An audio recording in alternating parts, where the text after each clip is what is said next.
예배 시간에 예배를 잘 못 드리는 10가지 유형의 사람들이 있다고 합니다. 첫 번째, 설교 시간에 멍하니 강단을 응시하는 그런 멍때리기파가 있습니다. 그러니까 목사님은 보는데 눈만 보고 마음이 뭐 하는 거예요? 마음이 딴 데가 있다는 거예요. 아무 생각 없이 그냥 멍하니 TV를 바라보듯이 그렇게 목사님만 바라보는 멍때리기파. 두 번째는 주보에 오타가 없는지 틀린 부분이 없는지 밑줄 그어가며 교정하는 주보 교정파가 있습니다. 저희 교회는 없는 것 같은데요. 큰 교회 가면 많습니다. 제가 예전에 큰 교회 갈 때에 꼭 뭐 그냥 넘어가도 되는데 오셔가지고 목사님 이게 왜 이래요? 이게 잘못됐어요? 하고 지적하시는 그런 분들 계시더라고요. 그러니까 설교 시간에 설교 안 듣고 언제 그 주보를 그렇게 꼼꼼하게 보시는지 모르겠어요. 세 번째, 졸면서 끄덕끄덕 머리에 콧말을 찍는 인사파 있습니다. 교회 오시면 이 교회가 평안해서 그런 것 같아요. 집에서는 잠을 못 자는데 교회만 오면 그냥 잠이 얼마나 오는지 꾸벅꾸벅 설교 시간 내내 목사님에게 안녕하십니까? 안녕하십니까? 그렇게 인사하는 인사파 있습니다. 네 번째는 수시로 시계를 들여다보는 안절부절파입니다. 몇 시야 마치는데? 지금 몇 시인데? 이쯤 되면 설교 끝나야 되는데? 왜 오늘 이렇게 길지? 오늘 기도가 왜 이렇게 길지? 기도 지금 몇 분째지? 하고 막 계속 시계를 체크하면서 모든 것을 관여하는 그런 수시로 시계를 들여다보는 안절부절파도 있습니다. 다섯 번째는 옆 사람과 글로 대화하는 청각장애파 있습니다. 이제 말하면 안 되니까. 그러니까 뭐 그렇게 말이 많은지 주보에다가 깨알같이 적어가지고 그럼 또 저쪽에 적어가 여기 보고 또 좀 제가 이거 보고 주보가 말씀으로 까만 게 아니라 대화하는데 까맣게 그냥 적혀 있는 경우도 있더라고요. 여섯 번째, 예배 시간에 자꾸만 왔다 갔다 하는 이리저리파 있습니다. 뭔 예배 시간 딱 되면 까먹은 게 많고 할 게 많은지 화장실도 가고 싶고 물도 먹고 싶고 또 뭐 얹어놓은 거 생각도 나고 갑자기 또 주방에 뭐 했던 것도 생각나고 이래저래 그냥 왜 예배만 딱 드리려 하면 이래저렇게 왔다 갔다 하는지 모르겠어요. 일곱 번째 시간입니다. 설교 시간에만 못 읽은 성경을 읽으며 시간 때우려고 하는 독서파들이 있습니다. 평소 때는 성경 절대로 안 읽다가 교회만 오면 성경이 너무너무 읽고 싶어지는가 봐요. 그런데 문제는 설교 시간에는 말씀을 들어야 하는데 말씀은 안 듣고 성경을 보는 사람이에요. 제가 알고 있는 어떤 교회 목사님은 어떤 집사님이 이것 때문에 너무너무 자기를 힘들게 한다. 설교 시간만 되면 말씀을 듣는 게 아니라 성경을 읽으신대. 소리를 내어가 책장을 넘겨가며 성경을 읽으신대요. 왜 근데 설교 시간에 성경을 읽으시는지 모르겠다라고 그렇게 독서파들도 있다고 합니다. 여덟 번째입니다. 찬송 부를 때에 입만 뻥긋뻥긋하는 붕어파가 있습니다. 오늘은 내가 찬양하고 싶은 마음이 없어. 근데 또 안 하기는 뭐하고 립싱크파죠. 내 상황과 여건대로 내 기분대로 찬양하는 것 과연 이게 하나님 기뻐하시는 일일까라는 생각을 하게 됩니다. 아홉 번째입니다. 기도 시간에 틈을 노려 못다한 잠을 보충하는 기회주의파가 있습니다. 그래서 장로님 기도 길어지면 너무너무 좋고 기회만 되면 틈만 나면 그냥 지그시 눈을 감는 것부터 시작합니다. 여러분 잠을 청하지 마십시오. 정신을 차려야 됩니다. 예전에 저희 아버지하고 저희 어머니가 이것 때문에 엄청 많이 싸우셨어요. 저희 아버지가 선교 시간만 딱 되면 눈을 지그시 반쯤 감으셔요. 저희 어머니는 보고 당신은 도대체 설교 시간 왜 그러냐고. 근데 또 설교는 다 들으신대. 내가 자는 게 아니라고. 설교 다 듣고 있다고 들으시는 건 맞는 것 같아요. 그런데 안 좋은 거죠. 반쯤 눈을 감고 그냥 설교를 다 묵상하시는데 다른 사람 보면 다 조는 것 같아. 그런데 그러다 보면 정말 졸아요. 졸 때도 있는 것 같아요. 제 아버지 졸 때도 있으시더라고요.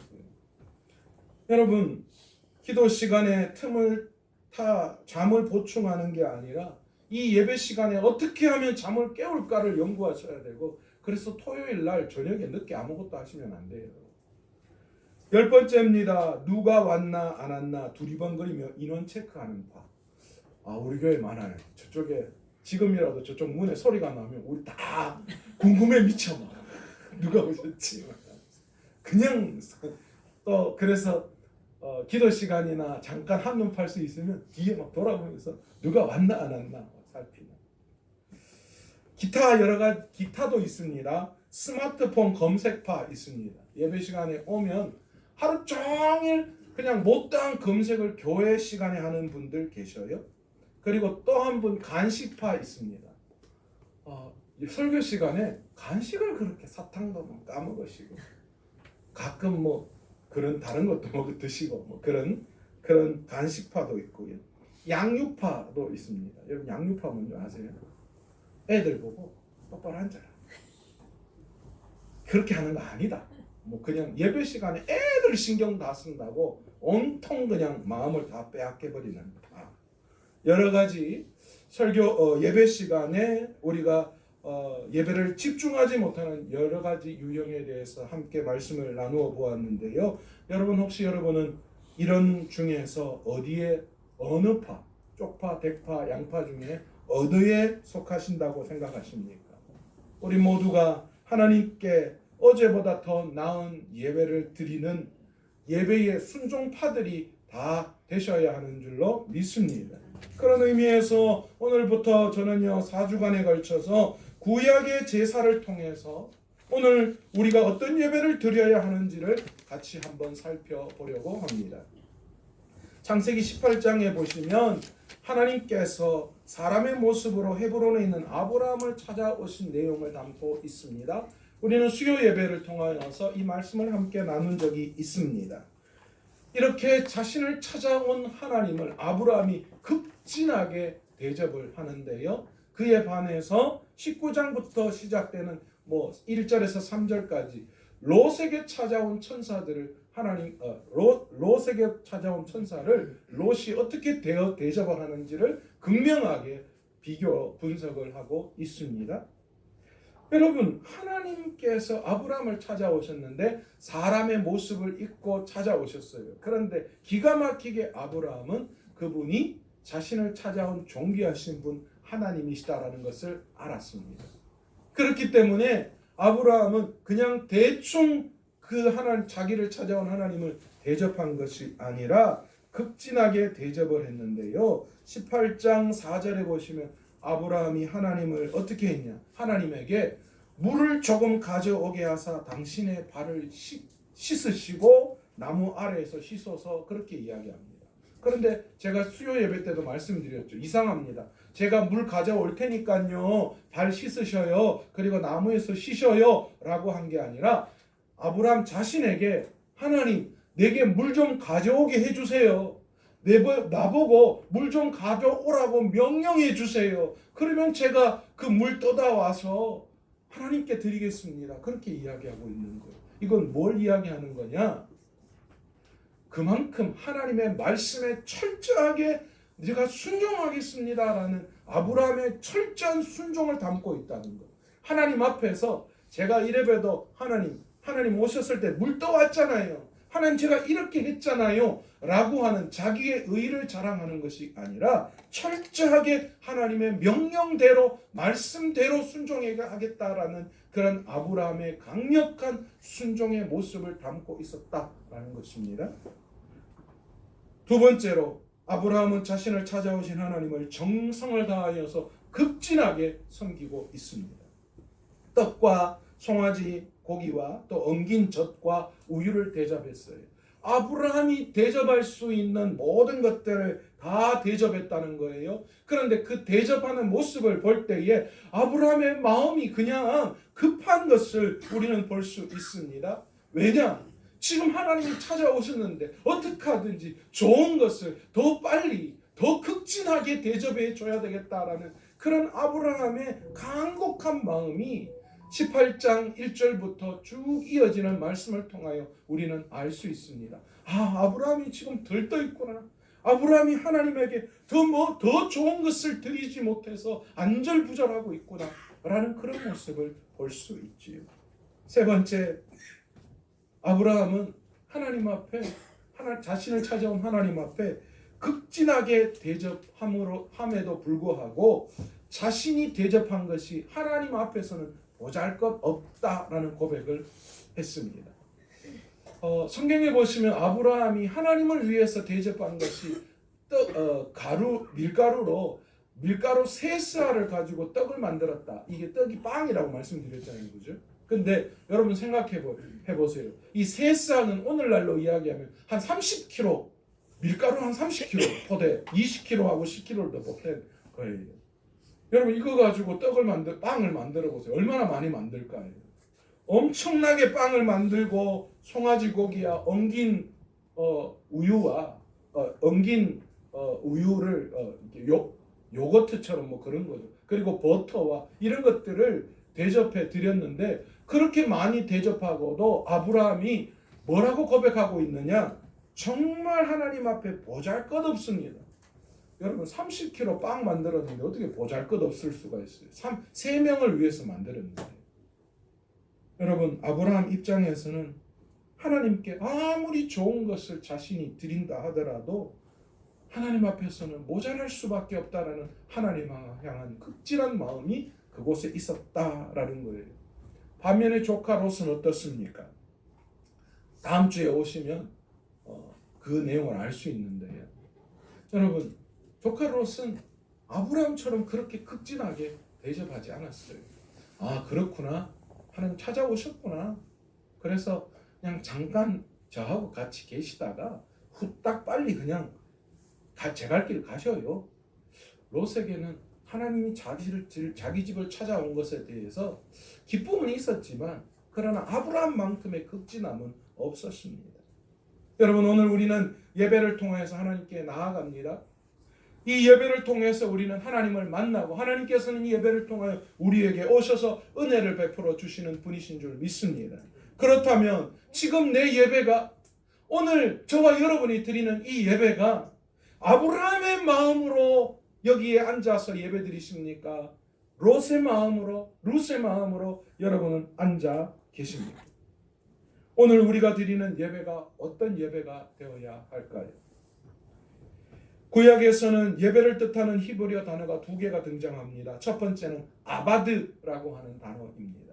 이 아바드라고 하는 단어의 뜻은 종으로서 주인을 섬긴다라는 말인데요. 그만큼 종이 주인을 섬기는 것처럼 숭배하고 복종한다라는 그런 뜻의 단어가 아바드입니다. 그래서 우리가 예배를 할 때에는 어떤 마음요? 종이 주인을 섬기는, 종이 주인의 말에 복종하는 것으로 여기고 그런 마음으로 예배드린다라는 것이지. 오늘날에는 이 노예 제도가 없기 때문에 사실 우리가 내가 종이라 그래도 그런 게 확 와닿지가 않아요. 그런데 당시에는요, 주인은 종의 목숨을 좌지우지할 수 있어요. 종의 자녀들, 종의 가정들 모두가 다 누구의 손에 달려 있어요? 주인의 손에 달려 있어요. 그러니까 여러분 종에게 주인의 그 눈빛 하나, 말 하나는 엄청난 위력이 있었다라는 것이죠. 구약의 예배는 바로 그런 거예요. 바로 그런 종이 주인을 보듯이, 종을 주인을 섬기듯이, 종을 주인을 숭배하듯이, 종이 주인 앞에 복종하듯이 그렇게 하나님 앞에 나아가서 예배하는 것, 그것이 구약의 제사였다라는 것이죠. 두 번째로 샤하라고 하는 단어로 예배를 이야기합니다. 아브라함이 하나님께서 인간의 모습을 입고 아브라함에게 찾아오셨을 때에 아브라함이 그 모습을 보시고 어떻게 했느냐? 영접하여 몸을 땅에 굽혔다라고 그렇게 성경은 말씀하고 있는데 이게 바로 샤하라는 단어로 사용되어지고 있습니다. 이 단어는요, 사지를 완전히 엎드려 버린다라는 뜻입니다. 다시 말해서 하나님 앞에서 뭐 하는 거예요? 완전히 굴복한다. 개구리가 땅바닥에 탁 옛날에 치면 장로님들 그죠? 그냥 쫙 뻗잖아요. 하나님 앞에서 어떻게 했어요? 그렇게 쫙 뻗어버리는 거예요. 이건 무슨 말이에요? 하나님, 저는 하나님 앞에 아무것도 내세울 게 없습니다. 저는 하나님 앞에서 고개조차 들 수 없고 무릎조차 꿇을 수 없는 그런 완전히 하나님 앞에 굴복하는 그런 모습으로 예배드리는 것, 그것이 바로 구약의 제사였다라는 것입니다. 신약에 와서는 이 예배를 뜻하는 헬라어 단어가 세 가지로 구분되어져 있는데요. 첫 번째가 이 라트레이아라고 하는 단어입니다. 이것은 섬기고 봉사한다라는 그런 뜻으로 우리의 삶 속에서 하나님을 전적으로 섬기고 봉사하는 마음을 나타내는 단어입니다. 두 번째 헬라어는 프로스케네오라고 하는 단어입니다. 오늘날 우리가 예배하는 일반적으로 헬라어에서 사용하는 예배의 단어가 바로 이 프로스키네오라고 하는 단어인데요. 절한다, 경배한다 라는 그런 뜻입니다. 이 단어는 노예가 주인의 발에 입을 맞추는 것을 말할 때 사용하는 단어인데요. 우리의 모든 위선들을 지우고 하나님 앞에서 진심을 다해서 하나님께 나아가는 모습을 이야기하는 헬라어 단어입니다. 세 번째로 이 예배를 뜻하는 헬라어 단어는 레이투르기아라고 하는 단어입니다. 이 단어는 백성의 일이라고 하는 단어인데요. 레이라고 하는 단어와 투르기아라고 하는 단어가 합성되어져 있습니다. 여러분, 이 단어는 구약의 제사장과 레위인들을 향한 특별한 봉사의 어떤 뜻을 나타낼 때 이 단어를 많이 사용했는데요. 이것은 하나님 백성이 마땅히 하나님 백성으로서 그들에게 주어진 마땅한 일, 그 일을 뜻할 때 사용하는 거예요. 그러니까 우리가 예배드리는 이 예배는 하나님 앞에 마땅히 드려야 할 일이요, 그 일들을 감당하는 자들이다라는 것을 말씀하고 있는 것입니다. 영어로 예배는 worship이라고 표현하죠. 존귀와 영광을 받으시기에 합당한 가치가 있는 그분에게 최고의 영광과 존귀를 올려드린다라는 뜻으로 영어에는 worship이라고 예배를 표현합니다. 여러분, 하나님께서 아브라함에게 약속을 맺으셨습니다. 그리고 그 아브라함의 자녀들에게 언약 백성을 삼아 주셨어요.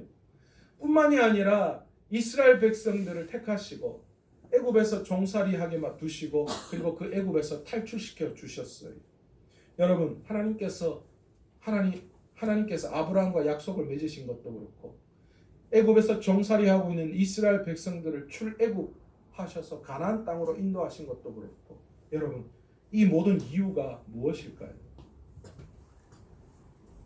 하나님께서는 그들에게 요구하시는 것이 있었어요. 그것이 뭐냐면 하나님께 제사를 드리게 하기 위해서였다라는 것입니다. 그런데 궁극적으로 구약의 제사도 하나님께서 이스라엘 백성들을 예배자로 부르기 위함임을 우리는 신약에서 예수 그리스도를 통하여 깨닫게 됩니다.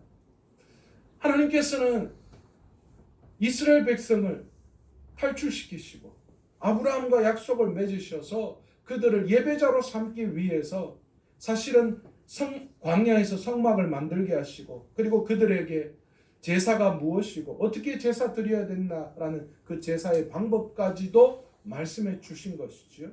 앞으로 뭐 하기 위해서요? 하나님께서 원하시는 신약에 와서 예수 그리스도를 통하여 완전한 예배를 하나님 앞에 드리게끔 하시기 위해서 그 모형으로 구약의 제사를 그들에게 요구하신 것입니다. 여러분, 구약에는 5가지 제사가 있는데요. 번제, 소제, 화목제, 속죄제, 속건제가 그것입니다.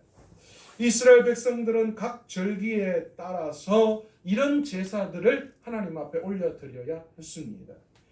그렇다면 그 5가지 제사의 종류가 뭐냐? 첫 번째가 번제입니다. 우리가 가장 일반적으로 알고 있는 겁니다. 제물 전체를 불태워 드리는 제사인데 이 번제에는 2가지 강력한 의미가 있습니다. 뭐냐면 첫째는 하나님을 향한 감사요. 두 번째는 하나님을 향한 헌신을 다짐하는 거예요. 하나님, 내 것이 다 불타도록 하나님 앞에 감사합니다. 내 걸 다 드려도 하나님 앞에 아깝지 않습니다. 하나님, 내 것이 다 희생되더라도 하나님을 위해서 헌신하겠습니다. 번제에는 그런 마음이 있는 거죠. 두 번째가 소제입니다. 이 소제는 짐승이 아닌 곡물로 드리는 제사였다라는 거예요. 여러분, 사실은 동물을 잡을 수 없을 그런 상황도 있을 수 있잖아요. 하나님께서는 그런 것들도 다 대비하셔서 이 짐승이 아닌 곡식으로 드리는 제사인 소제도 준비하셨습니다. 그리고 세 번째가 화목제입니다. 하나님과의 관계 회복을 감사하며 이웃들과 함께 나누는 제사가 바로 이 화목제입니다. 번제, 소제, 화목제 이 세 가지 제사는 여러분 자원해서 드리는 제사입니다. 하나님 앞에서 내 마음에 따라서 드리는 제사예요. 그러니까 내가 감동이 될 때 드리는 제사였다라는 것이죠. 그 다음 나머지 두 가지 속죄제와 속건제가 있습니다. 속죄제는 하나님 앞에서 짓는 죄, 부정한 죄, 성결하지 못한 죄, 성소를 성결하기 위해서 하나님 앞에 드려야 할 죄가 죄입니다. 두 번째 속건제입니다. 이것은 다른 사람에게 피해를 주었을 때에 그 피해 보상을 위해서 드리는 제사가 속건죄입니다. 이 건이 허물 건자이거든요. 그러니까 어떤 허물이 있을 때에 드렸던 제사가 바로 속건제였다라는 거예요. 그래서 속죄제와 속건제는 의무적으로 드려야 합니다. 왜요? 우리가 죄인이기 때문에. 죄 지은 자는 반드시 의무적으로 하나님 앞에 나아가서 제사를 드려야 했다라는 겁니다. 구약에서의 제사는 반드시 희생 제물을 드렸는데 하나님께 드림이 없으면 하나님은 제사를 받지 아니하셨습니다. 여러분 기억하셔야 됩니다. 그렇다면 하나님께서 제물을 올려드릴 때 어떻게 드려야 했는가? 이런 5가지 제사를 드렸는데 그 5가지 제사를 드리는 방법이 있었어요. 그 방법에 따라서 4가지 방법으로 나눌 수 있는데 거제와 요제와 전제와 화제입니다. 거제는 무슨 거냐? 들어서 올려드린다라는 거예요. 제물을 하나님, 이건 하나님 것입니다. 이거 어디서 많이 봤어요?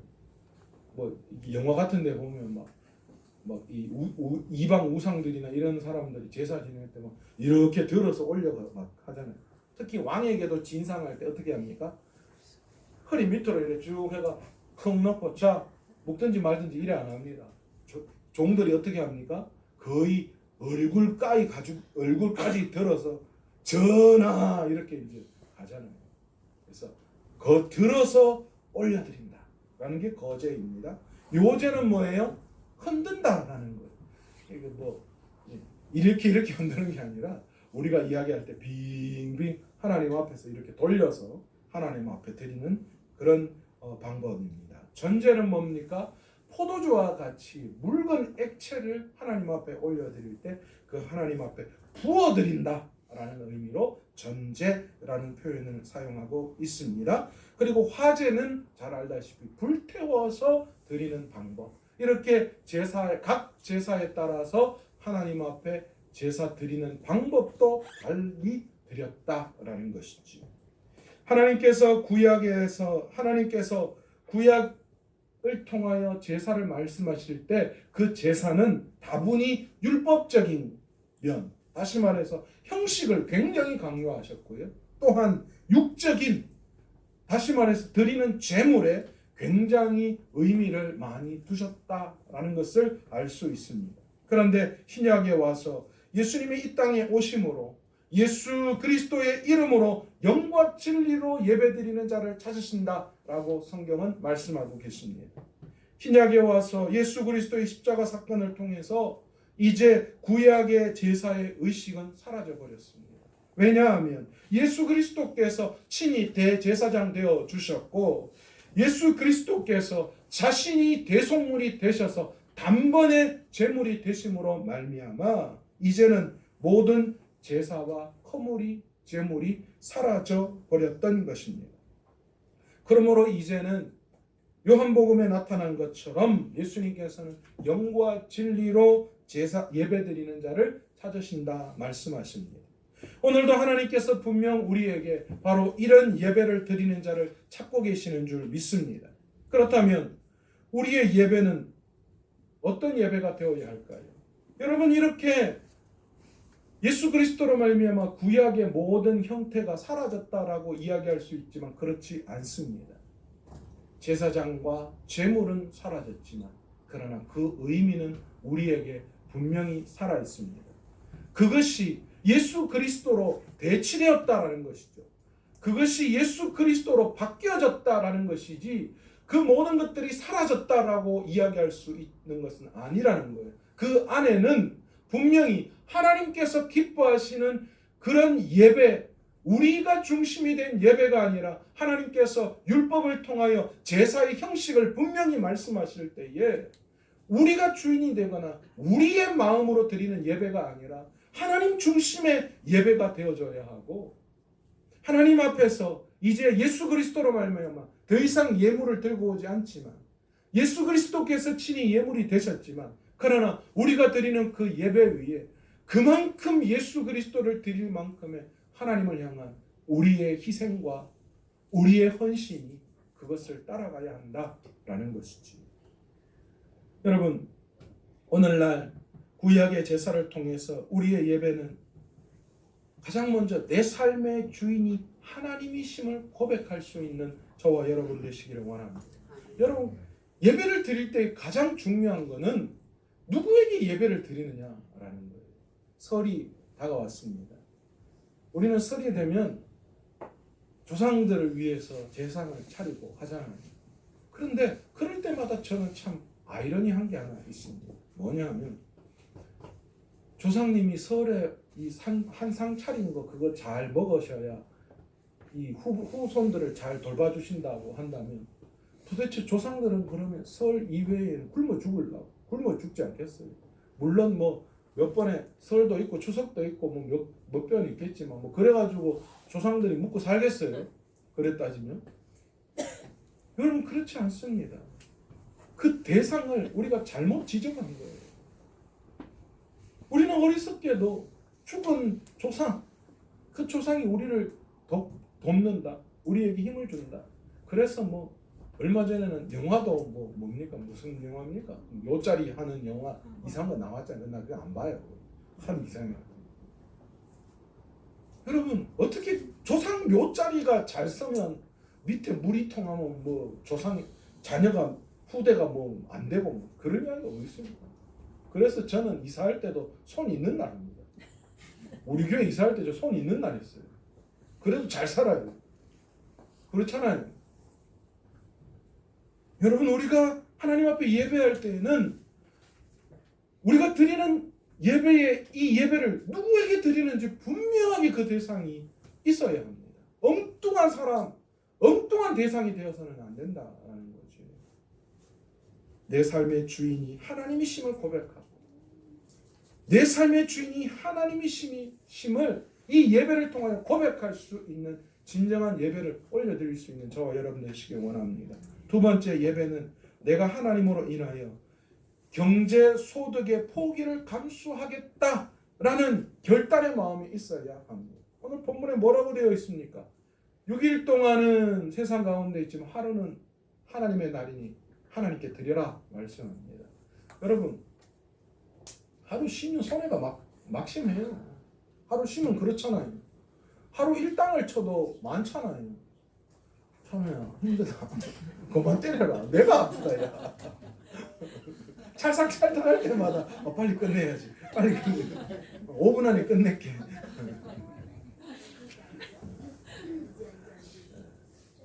여러분, 하루 우리가 일을 하지 않으면 눈에 보이는 이익은 분명히 보입니다.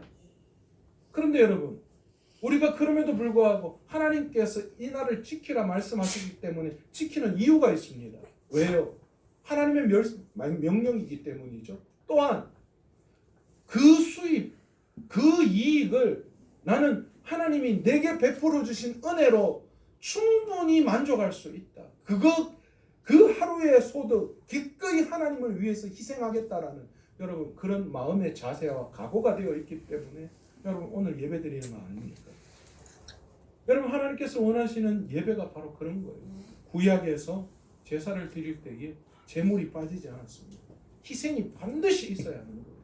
여러분, 오늘 우리가 이 예배를 드릴 때에 내 거는 하나도 손해보지 않으려고 하는 그런 마음은 잘못된 마음입니다. 여러분, 내게 베풀어 주신 하나님의 은혜에 감사해서 충분히 내가 이 정도는 하나님 앞에 드릴 수 있다. 여러분, 이게 믿음의 표현 아닙니까? 주일은 노동을 쉬는 날입니다. 그래서 세상의 손해를 감수하는 거예요. 나는 충분히 그것도 감수하겠다. 하나님이 모든 삶의 주인이시니까 그 정도는 내가 감수할 수 있다. 그러나 하나님이 더 채워주시겠다. 제가 주일학교 아이들에게 강조하는 게 있어요. 공부하는 거 열심히 해야 성적 오르죠. 기도한다고 성적 오르지 않습니까? 근데 우리 애들이 늘 그래요. 온짐이 달아야. 막 시험이 이제 막 며칠 앞으로 다가와야 그제서야 막 그때부터는 공부해라 하니까 공부하라고 기도하는데 막 성경 읽고 막 찬양 부르고 막 그러네. 공부해라 공부. 공부 안 하면 성적 안 오른다. 그런데 여러분, 하나님께서는요, 우리의 중심에 믿음을 보시고 공부는 좀 못했지만 그러나 하나님께서 믿음으로 나아가는 그 아이의 마음을 보시고 하나님은 그 길을 인도해 주시는 거예요. 공부 잘하는 아이는 잘한 대로, 공부가 안 되면 다른 쪽으로 하나님이 길을 열어주시죠. 그것이 하나님의 뜻인 거예요. 하나님이 기적같이 공부 안 했는데 찍는 대로 정답이 될지어다 해가 막 갑자기 막 시험지를 보니까 정답이 눈에 보이고 2번, 3번, 4번, 오 예! 기도해가 그래 갑자기 공부 하나도 안 했는데 20점, 30점 받던 애가 기도하고 80점, 90점 안 나옵니다. 선생님 맞죠? 그죠? 기도 안 나고 절대로. 그렇게 점수 나오면 그건 이상한 거예요. 안 되는 거예요. 그러나 기꺼이 하나님을 위해서 포기할 때 하나님께서 다른 길을 인도하셔서 하나님께서 놀라운 역사를 행해 주시는 것이지요. 그리고 무엇보다 하나님 받은 은혜가 있잖아요. 내게 받은 은혜를 생각할 때 기꺼이 그거는 내가 포기할 수 있다는 거예요. 우리는 하나님의 언약 백성입니다. 그렇다면 우리는 하나님이 찾으시는 진정한 예배자가 되어야 합니다. 그러기 위해서 우리는 예배의 중심에 서 있어야 돼요. 우리의 삶이 늘요. 우리의 삶의 중심이 예배의 중심에 서 있어야 된다는 말은 뭘 의미합니까? 내가 공으로 드리는, 모여서 드리는 예배뿐만이 아니라 내 삶 속에서도 내가 예배자로 세워져 있어야 한다라는 것이죠. 기꺼이 내 삶의 중심이 하나님이시고 하나님을 위해서는 내가 모든 것을 포기할 수 있고 내어놓을 수 있는 마음이 우리의 삶 속에서도 있어야 한다라는 것입니다. 그러기 위해서 우리는 예수님밖에 없습니다. 왜 그렇습니까? 구약의 제사와 제물로 더 이상 하나님을 만족시킬 수 없게 되었고 이제 오늘날 신약 시대에 우리에게 필요한 그 모든 것들은 예수 그리스도로 말미암아 채워졌기 때문이죠. 그러기에 이제 우리는 다른 어떤 것이 아니라 예수 그리스도를 믿고 그분을 중심으로 해서 내 삶을 올려드리는 거예요.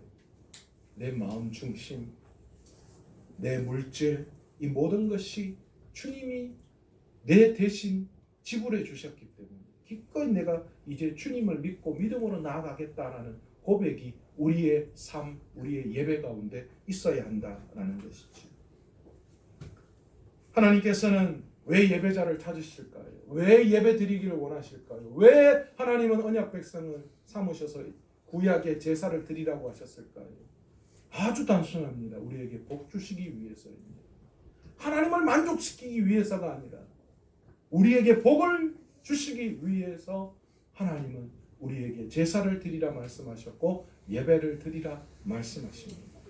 그러기에 오늘날 구약의 제사를 통해서 우리의 예배에서 내 삶의 주인이 하나님이심을 분명히 고백할 수 있는 저와 여러분 되시기를 원합니다.